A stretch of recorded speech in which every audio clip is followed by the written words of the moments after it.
வணக்கம் friends, welcome to சுபீஸ் wonderland. இன்றைக்கி நம்ம பார்க்க போகிற ரெசிபி சேனைக்கிழங்கு வறுவலுங்க. ரொம்பவே டேஸ்டியாக எப்படி பண்ணலாங்கிறத பார்ப்போம்.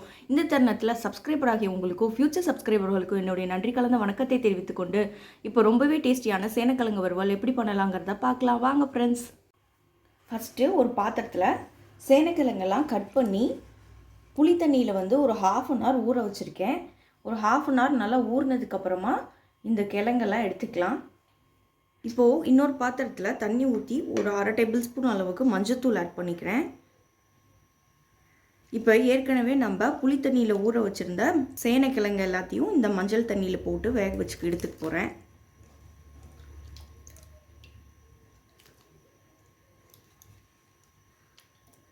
நம்ம ஏன் இந்த புளி தண்ணியில் போட்டு ஊற வச்சுக்கிறோன்னா சேனைக்கிழங்குல ஒரு அரிப்புத்தன்மை இருக்கும். அந்த அரிப்புத்தன்மை போகிறதுக்காக நம்ம புளி தண்ணியில் ஊற போட்டு எடுத்துக்கிறோம்.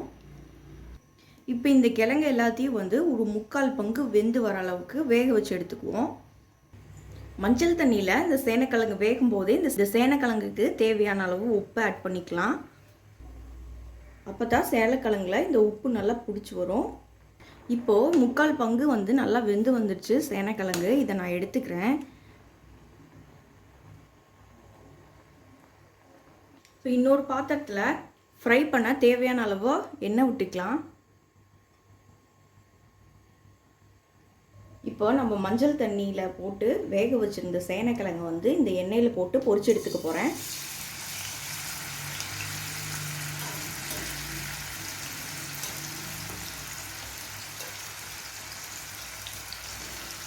கிழங்கு நல்லா ஃப்ரை ஆகி வரணும்.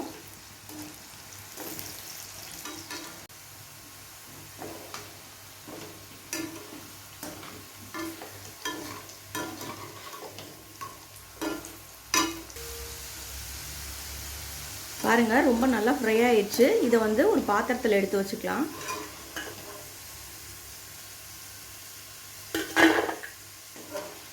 இதே மாதிரி எல்லா கிழங்கையும் நல்லா ஃப்ரை பண்ணி எடுத்துகிட்டு வந்துக்குவோம்.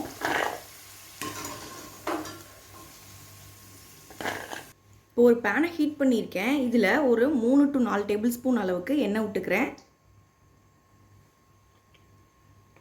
இப்போ ஒரு பட்டை இதில் சேர்த்துக்கிறேன். பட்டை பொரிஞ்சு வந்ததுக்கப்புறமா 2 பெரிய வெங்காயம் சின்ன சின்னதாக கட் பண்ணி ஆட் பண்ணிக்கிறேன்.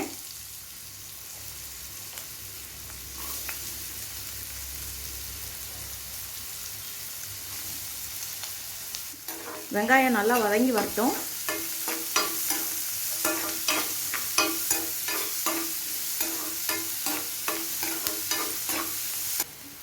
வெங்காயம் ஓரளவுக்கு நல்லா வதங்கிடுச்சு. இப்போ இஞ்சி பூண்டு விழுது ஆட் பண்ணிக்கிறேன்.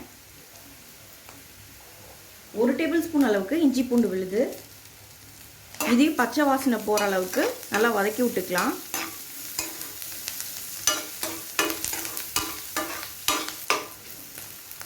இஞ்சி பூண்டும் நல்லா ஃப்ரை ஆயிடுச்சு. இப்போ கறி லீவ்ஸ் ஆட் பண்ணிக்கிறேன்.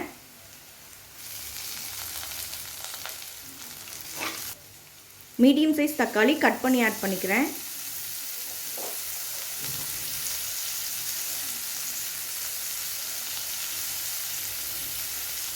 தக்காளியை நல்லா வதங்கி வரட்டும். இப்போ தக்காளி ஓரளவுக்கு நல்லா வதங்கிடுச்சு. 1 டேபிள் ஸ்பூன் அளவுக்கு மல்லித்தூள் ஆட் பண்ணிக்கிறேன். அதே போல் 1 டேபிள் ஸ்பூன் அளவுக்கு மிளகாய் தூளும் ஆட் பண்ணிக்கிறேன். 1/2 டேபிள் ஸ்பூன் அளவுக்கு கரம் மசாலா. இது எல்லாத்தையும் நல்லா வதக்கிக்கலாம். ஏற்கனவே நம்ம ஃப்ரை பண்ணி வச்சுருந்த சேனைக்கிழங்கை இது கூட சேர்த்துக்குவோம். இது எல்லாத்தையும் சேர்த்து நல்லா மிக்ஸ் பண்ணிக்குவோம்.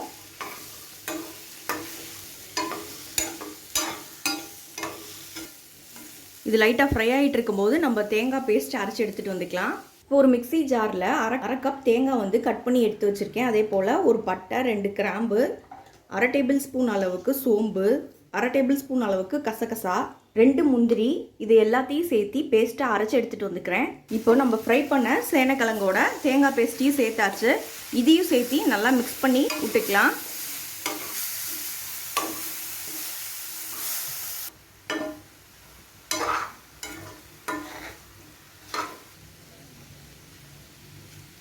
இப்போ நம்ம இந்த மசாலாவுக்கு தேவைப்படுற அளவுக்கு கொஞ்சமாக சால்ட் ஆட் பண்ணிக்குவோம். ஆல்ரெடி நம்ம கிழங்குல வந்து சால்ட்டு போட்டிருக்கோம். இந்த மசாலாவுக்கு தேவையான அளவு உப்பு மட்டும் ஆட் பண்ணிக்கிறேன். ரொம்ப பார்த்து ஆட் பண்ணிக்கோங்க, ரொம்ப ஆட் பண்ணிட வேண்டாம்.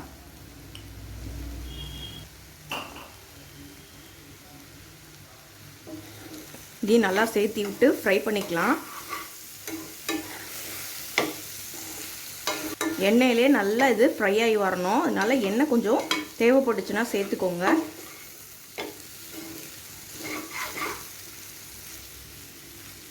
பாருங்கள், ரொம்ப சூப்பராக ஃப்ரை ஆயிடுச்சு.